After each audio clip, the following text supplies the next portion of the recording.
Kejadian 11. Judul perikop. Menara Babel. Kejadian 11. Ayat 1-9. Adapun seluruh bumi, satu bahasanya dan satu logatnya. Maka berangkatlah mereka ke sebelah timur dan menjumpai tanah datar di tanah Sinear. Lalu menetaplah mereka di sana. Mereka berkata seorang kepada yang lain, "Marilah kita membuat batu bata dan membakarnya baik-baik." Lalu bata itulah dipakai mereka sebagai batu dan tergala-gala sebagai tanah liat. Juga kata mereka, "Marilah kita dirikan bagi kita sebuah kota dengan sebuah menara yang puncaknya sampai ke langit. Dan marilah kita cari nama, supaya kita jangan terserak ke seluruh bumi." Lalu turunlah Tuhan untuk melihat kota dan menara yang didirikan oleh anak-anak manusia itu. Dan ia berfirman, "Mereka ini satu bangsa dengan satu bahasa untuk semuanya. Ini barulah permulaan usaha mereka. Mulai dari sekarang apapun juga yang mereka rencanakan, tidak ada yang tidak akan dapat terlaksana. Baiklah kita turun dan mengacau balaukan di sana bahasa mereka, sehingga mereka tidak mengerti lagi bahasa masing-masing." Demikianlah mereka diserahkan Tuhan dari situ ke seluruh bumi. Dan mereka berhenti mendirikan kota itu. Itulah sebabnya sampai sekarang nama kota itu disebut Babel.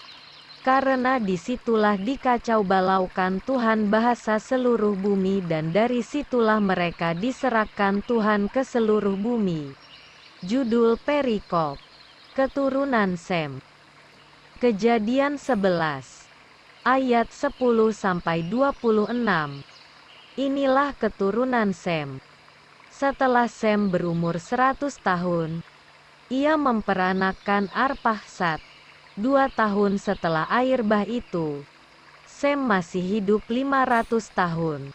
Setelah ia memperanakkan Arpahsad, dan ia memperanakkan anak-anak lelaki dan perempuan. Setelah Arpahsad hidup 35 tahun, ia memperanakkan Selah. Arpahsad masih hidup 403 tahun. Setelah ia memperanakkan Selah, dan ia memperanakkan anak-anak lelaki dan perempuan. Setelah Selah hidup 30 tahun, ia memperanakkan Eber. Selah masih hidup 403 tahun. Setelah ia memperanakkan Eber, dan ia memperanakkan anak-anak lelaki dan perempuan. Setelah Eber hidup 34 tahun, ia memperanakkan Pelek. Eber masih hidup 430 tahun. Setelah ia memperanakkan Pelek, dan ia memperanakkan anak-anak lelaki dan perempuan. Setelah Pelek hidup 30 tahun, ia memperanakkan Rehu. Pelek masih hidup 209 tahun. Setelah ia memperanakkan Rehu, dan ia memperanakkan anak-anak lelaki dan perempuan. Setelah Rehu hidup 32 tahun, ia memperanakkan Serug. Rehu masih hidup 207 tahun. Setelah ia memperanakkan Serug, dan ia memperanakkan anak-anak lelaki dan perempuan. Setelah Serug hidup 30 tahun, ia memperanakkan Nahor. Serug masih hidup 200 tahun. Setelah ia memperanakkan Nahor, dan ia memperanakkan anak-anak lelaki dan perempuan. Setelah Nahor hidup 29 tahun, ia memperanakkan Terah.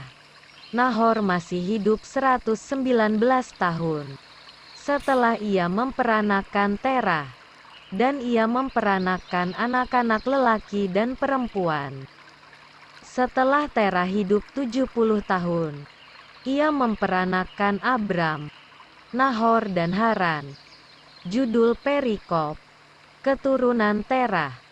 Kejadian 11 ayat 27-32. Inilah keturunan Terah.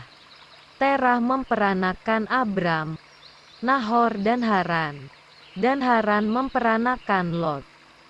Ketika Terah, ayahnya, masih hidup, matilah Haran di negeri kelahirannya, di Ur Kasdim. Abram dan Nahor kedua-duanya kawin. Nama istri Abram ialah Sarai, dan nama istri Nahor ialah Milka. Anak Haran ayah Milka dan Yiska. Sarai itu mandul, tidak mempunyai anak. Lalu Terah membawa Abram, anaknya, serta cucunya, Lot, yaitu anak Haran, dan Sarai, menantunya, istri Abram, anaknya. Ia berangkat bersama-sama dengan mereka dari Ur Kasdim untuk pergi ke tanah Kanaan. Lalu sampailah mereka ke Haran, dan menetap di sana.